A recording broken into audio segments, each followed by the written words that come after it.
రాగి సంకటి కోడి పులుసు ఎవర్ గ్రీన్ కాంబినేషన్. మీలో ఎంతమందికి ఇదంటే ఇష్టమో కమెంట్ చేయండి. మంచి వేడి వేడి రాగి సంగటిలో స్పైసీ కోడి పులుసు చికెన్ గ్రేవీ ఫుల్గా వేసుకొని తింటే ఉంటుంది.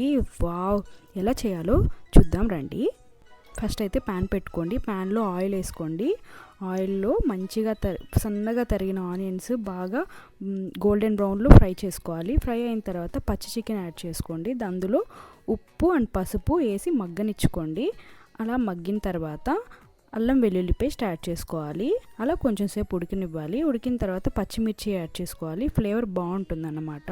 ఆ తర్వాత tomato puree and chilli powder వేసి బాగా కలుపుకోవాలి. గరం మసాలా అండ్ ధనియాల పొడి కూడా వేసుకొని బాగా కలుపుకొని ఉడకబెట్టుకోవాలి. అలా కొంచెం బాయిల్ అయిన తర్వాత కొత్తిమీర యాడ్ చేసుకోవాలి. కొత్తిమీర యాడ్ చేసుకొని ఒక 2 నిమిషాలు అలానే ఉడకబెట్టుకొని ఆయిల్ పైకి వచ్చేంత వరకు పక్కన పెట్టేసుకొని ఉడకనిచ్చుకుంటే పులుసు రెడీ అయిపోయింది. ఇప్పుడు రాగి సంగటి ఇలా కుక్కర్లో ఎక్కువ వాటర్ పోసి 2 విజిల్స్ పెట్టుకోవాలి. ఆ తర్వాత విజిల్ పెట్టుకోకుండా అలా ఎక్కువ వాటర్ పోసి పిండి కలిపి కొంచెం పిండి ఉడకనిచ్చుకోవాలి. పిండి ఉడికిన తర్వాత రాగి సంగటి కలిపెట్టుకునే కర్రతో ఇలా మంచిగా కలుపుకోవాలన్నమాట.